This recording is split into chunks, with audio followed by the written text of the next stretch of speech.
Hello, this is Doug from Stud Wear Bars. Welcome to my workshop, where I also keep a couple of our cars. Some of you have probably wondered, what's the deal with these stud wear bars that this guy developed? Why are they here? I'll tell you the story right from the beginning, just to give you a little history, and hopefully you'll understand why this is important to me. I think all of us can really relate to pulling into a parking spot. You go to, Roadhouse for a steak. You're pulling into the restaurant, and you either have the sidewalk there that's raised 6 inches or so, or you have one of those little concrete curbs to stop your tires from going too far.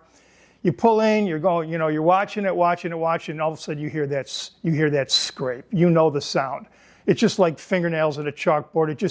It just transmits all the way through the chassis of the car right up to your ears, and you just know that's not good. And you back out, look underneath there, and hope nothing bad has happened. Some of the people have actually said, "Hey, Doug, why do I care about protecting something, the underneath of the splitter, front lip, bumper, whatever you want to call it, which is what the stud wear bars do? Why do you care about protecting something that doesn't matter?"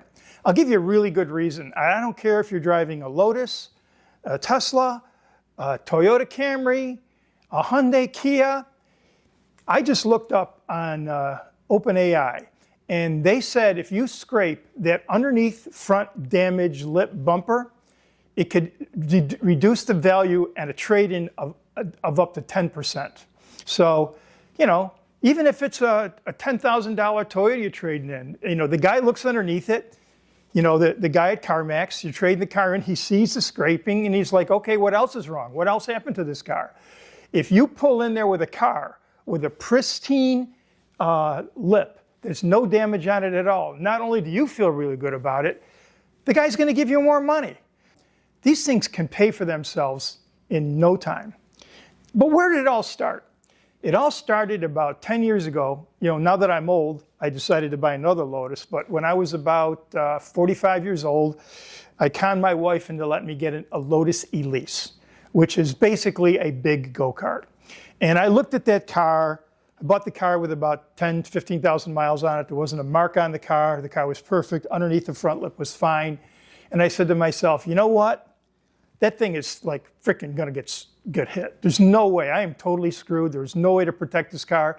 Not only is it a problem when you're going up and down curbs, just backing out of the driveway in the gutter is enough. I mean, this car actually scrapes every single time I back it out of this driveway if I don't back out in a 45-degree angle. If I back it out straight and those two tires hit that little gutter, the front hits. And it's very, very common with a lot of cars. I went to Lowe's or Home Depot and I bought these little furniture moving pucks, they're little plastic things. They're really, really thin. They only, at the time, they only come in this cream color. And I said, you know what? I think those things would probably protect it. They're not as thick as I wanted. But anyways, I bought 7 of them, stuck 1 in the center, 2, 2, and 2. And I looked at that car and I don't even think I remember bumping into anything. And I looked under the car 6 months later, and these things were all tore up already. They had already protected the underneath of that splitter. So I bought this car, and I look underneath it, and of course the same thing. Now this car was really kind of cool because the Lotus, unlike this car, this actually had 2 hard points built right into, basically picture 2 really small hockey pucks about 1 inch diameter, about 1.5 inches long. They go up all the way to the frame, and there's one right underneath here, and there's one on the other side. And they are in the perfect spot. When you back that car up, that will hit pretty much before anything else. I said, wow, what a great idea. I said, kind of like I did 10 years ago. But what it didn't do is it didn't protect any of the area. I'm actually touching one of the pucks right here. Here's another one right here. It didn't protect from the front of the car to the first 3 inches back, which is, even though that'll stop the whole thing from slamming in, it won't protect that front edge from a very aggressive hill, for instance. So I said, there's no way that I just paid all this money for this car that I'm going to go to Lowe's and buy these things again. So I sat down my computer, and some of you already know that we already make wear systems for Buell motorcycles. We've been making these for 6 years. We also own a Airgun magazine company. We sell these all over the world. And I'm a retired plastic executive. We've been retired for 6 years. And so these are the other two or three things I started just to not drive my wife crazy. Make a long story short, I said, there's no way I'm sticking these things under this absolutely stellar, beautiful car. So what I did, I sat down over a period of time. I asked myself, what do I want in this thing? I'm going to start it with a clean sheet of paper. I wanted to have them be totally wear resistant. I didn't want them to come off. I wanted them to be able to handle grease, oil. We have a house in upstate New York where when we take our car back at Christmas, it could be 0 degrees Fahrenheit out. Down here in Florida today, it's 98 degrees outside. I wanted them to be able to handle all weather, all conditions. I didn't want them to come off, and I wanted them to protect the front splitter underneath of my cars and for anybody else that would like to protect their car and protect their investment. So what I did is I came up with a stud wear bar system. If you look on our YouTube channel, you're going to see other videos about the product line. But essentially what it is, I use 15% carbon fiber filled material, and I produce these products. But what's kind of cool about them, they're three-piece. There's an articulating link. The problem with this product, even though this thing isn't very big, there's really no really truly flat surfaces underneath any of these cars. They're always a set of compound curves in some way. So with these guys, like in the center, I could get it to stick kind of flat. As I got out further and further, it became more and more aggressive, the curves, and basically I only got like this thing to stick through a section in the front. The cool thing about this product is because it articulates, you have two areas, and use 3M VHB tape. This stuff is freaking crazy strong. It will not come off. I don't care what you do to this car. You'll knock this freaking splitter off before these things come off. And I'm not exaggerating. You can actually take these things and you can find like areas that bend a certain way, or there may be, like in this car, there's an area between aluminum and the plastic splitter. These things I actually put right along the joint in there. This car, they go between the red underneath of the car, underneath the splitter, and then it actually has basically a wind barrier for aerodynamics. They link between there. But what you can also do is you can move them in such a way, these things will actually, like a stair, you can move these things about 2 millimeters, a tremendous amount of inconsistency they'll absorb.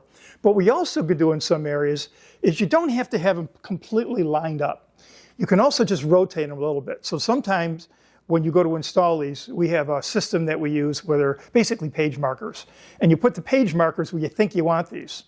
And then what you do is you go underneath with the tape backing still on these things, you kind of slide them around and you get everything to kind of fit and feel really nice. And then you reapply that page marker right at the end of this. They're the exact same width of the wear bars. And what you do is when you do that, you are basically marking the position for when you take the tape off to put the wear bar on, and you know that they're going to sit exactly where you want. And then when you get all done, they're page markers. You know, you just take them off and throw them in the garbage. They don't leave any residue mark. They don't take the paint off, nothing. And these things work really, really well. If you notice one of the other videos, that when I bought this car, not to badmouth Lotus, but anybody that's owned any of these like low volume hand-built cars, I always tell people when you buy these cars, there is some assembly required, which basically means you're going to get a car that's like 90% done. The problem I had is the car had to go to the shop to have the dash replaced, and was in there a couple of weeks. And when I picked the car up, I brought the car down with a half a tank of gas. When I picked the car up, the car had a full tank. And it was Saturday afternoon. I wanted to get home. It was an hour drive from Orlando back to here. And I turned the engine on, and they had topped the gas tank off. I go, man, what great people. Anyways, I take the car home. I drive the car about, 50, 60 miles over the next week. Next thing you know, it was a Sunday afternoon, 1 in the afternoon, 95 degrees out. And I'm driving the car, all of a sudden the engine just turns off. Showing a half a tank of gas. Make a long story short, 3 hours, 3 different flatbeds calling guys, try to understand how to move this car. One of the problems with this car is when, the way I have mine set up is if you turn the engine off, the parking brake goes on automatically, which seemed like a really good idea. Not assuming that the engine was actually going to go off when I didn't want it to, and it was going to lock the back brakes. So I had to find some guy that knew how to put like skates underneath the back of the tire to drag it up on the flatbed. Anyways, I finally got a really great guy down here in Orlando they move a lot of high-end cars, way nicer than this. Guy comes down, young guy, really professional, dressed nice, knew what he was doing, beautiful vehicle. And he looked at the thing, he goes, and he hooked it up. There's a hook you put in here and you can pull it. Anyways, he's starting to winch the car up, and he's bringing it up slow, and he brings it up just to the front of the car, even though this thing was really kind of like not really aggressive, but there was still like an angle to the back of this thing where it dropped on the ground. He goes, Doug, I'm telling you, the front of this car is going to hit. And I thought to myself, you know what? We're going to see if these things really work, because the week before, this was my prototype for the product. I had just put stud wear bars on this car. And anyways, I'm watching the guy. He's pushing it, and he used every 2x4 that he had within anywhere that he could find them, what he had in his vehicle. It wasn't like he didn't do everything he could not to make that hit. He did everything he could. It was either we yanked that car up and that front hit, or that car was not leaving then. And I would, after like 4 hours in the sun, I had it. That car was going on there one way or the other. He's got that winch, he's pushing it, and I'm watching. That thing goes, and this wear bar that I'm touching right now, that is the wear bar, that made contact with the back of his wooden platform on his truck. And of course, I don't know if you realize that these things aren't like solid. See how much I'm moving that? That thing made contact, and he started to draw that thing up on that flatbed, and that thing hit. And it hit, and it hit, and hit. I'm thinking it probably drug 7-8 inches. Finally got up in the truck. I looked at this thing. The only thing that was wrong with this wear bar, there was one white line right here at this crease, right there. Nowhere whatsoever. These stud wear bars, I'm really proud of them. I'm never going to sell a ton of them. They're not designed just for cars like this. Anybody that has a car that wants to get their full value, it's just like waxing your car, just kind of keeping it nice. So when you finally trade it in, you're going to get the best value you can. These things are really, really great. We know there's a product out there. There's some other products that are like strips. You see tons of them on Amazon. There's one really nice company in the US that makes these things. American made. By the way, these are American made by me in this shop right behind where this camera's sitting. They're all made right here. There's Chinese knockoffs of his product. The problem with that is they're very, very thin, and they're just kind of like a strip.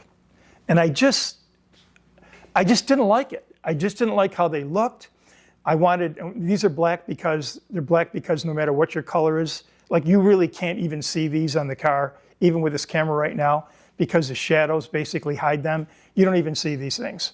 And by the way, these only stick up like 3/8 of an inch. There's no aerodynamic issues. You won't get any whistling or anything like that. They're shaped so that air just rushes right around them. They don't do anything. These are going to protect your car. They're going to protect your investment. And I trust them on my cars, and I really believe that you can trust them on yours. If you buy this product, you can get them on Amazon. And if you do buy them on Amazon, we've had people ordering them. Please leave a review. We didn't do this to make a lot of money. We just did it because I wanted them on my car, and I thought other people would like them too. This is never going to be a big seller for us. It doesn't need to be. We're having a great time at this stage of our life, but it's something that I think are very, very useful, and I think it's going to help a lot of people. Have a great day. Thanks for being our customer, and enjoy your cars. Thank you.